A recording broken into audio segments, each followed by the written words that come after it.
A Treatise of Human Nature by David Hume. Book 2 of the Passions. Part 3 of the Will and Direct Passions. Section 6 of the Influence of the Imagination on the Passions. 'Tis remarkable that the imagination and affections have a close union together, and that nothing which affects the former can be entirely indifferent to the latter. Wherever our ideas of good or evil acquire a new vivacity, the passions become more violent and keep pace with the imagination in all its variations. Whether this proceeds from the principle above mentioned, that any attendant emotion is easily converted into the predominant, I shall not determine. 'Tis sufficient for my present purpose that we have many instances to confirm this influence of the imagination upon the passions. Any pleasure with which we are acquainted affects us more than any other, which we own to be superior, but of whose nature we are wholly ignorant. Of the one we can form a particular and determinate idea, the other we conceive under the general notion of pleasure, and 'tis certain that the more general and universal any of our ideas are, the less influence they have upon the imagination. A general idea, though it be nothing but a peculiar one considered in a certain view, is commonly more obscure, and that because no particular idea by which we represent a general one is ever fixed or determinate, but may easily be changed for other particular ones, which will serve equally in the representation.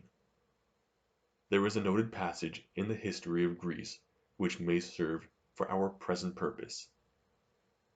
Themistocles told the Athenians that he had formed a design which would be highly useful to the public, but which 'twas impossible for him to communicate to them without ruining the execution, since its success depended entirely on the secrecy with which it should be conducted. The Athenians, instead of granting him full power to act as he thought fitting, ordered him to communicate his design to Aristides, in whose prudence they had an entire confidence, and whose opinion they were resolved blindly to submit to. The design of Themistocles was secretly to set fire to the fleet of all the Grecian commonwealths, which was assembled in a neighboring port, and which, being once destroyed, would give the Athenians the empire of the sea without any rivals.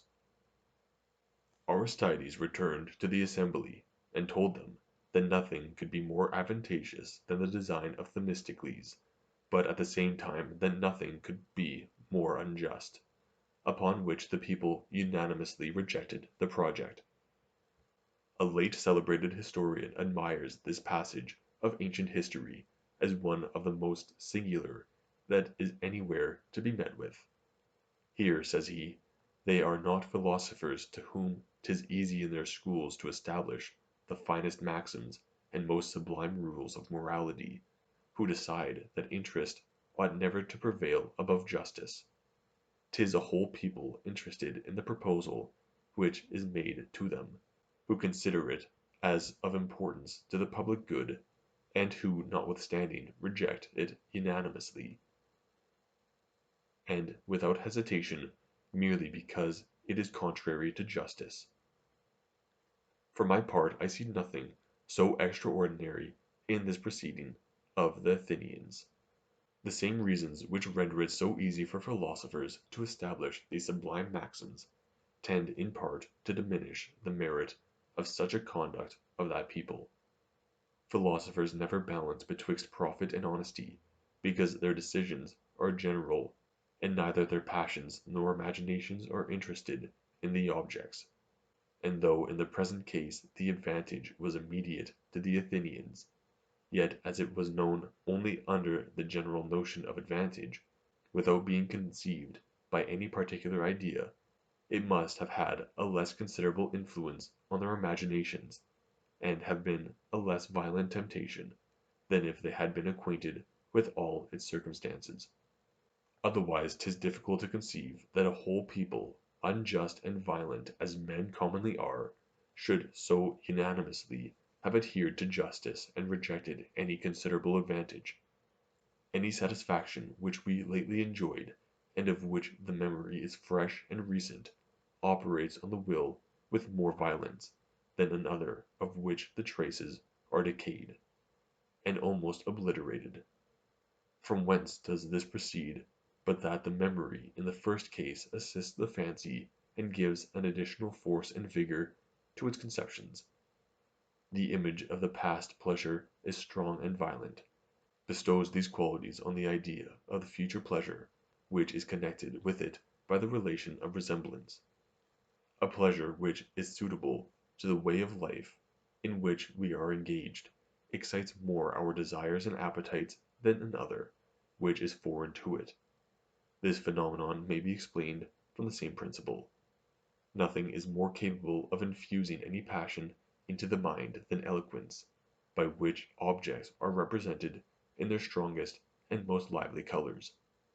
We may of ourselves acknowledge that such an object is valuable, and such another odious, but till an orator excites the imagination and gives force to these ideas, they may have but a feeble influence either on the will or the affections.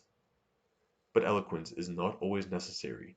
The bare opinion of another, especially when enforced with passion, will cause an idea of good or evil to have an influence upon us, which would otherwise have been entirely neglected. This proceeds from the principle of sympathy or communication, and sympathy, as I have already observed, is nothing but the conversion of an idea into an impression by the force of imagination. 'Tis remarkable that lively passions commonly attend a lively imagination. In this respect, as well as others, the force of the passion depends as much on the temper of the person as the nature or situation of the object. I have already observed that belief is nothing but a lively idea related to a present impression. This vivacity is a requisite circumstance to the exciting all our passions, the calm as well as the violent, nor has a mere fiction of the imagination any considerable influence upon either of them. 'Tis too weak to take hold of the mind or be attended with emotion.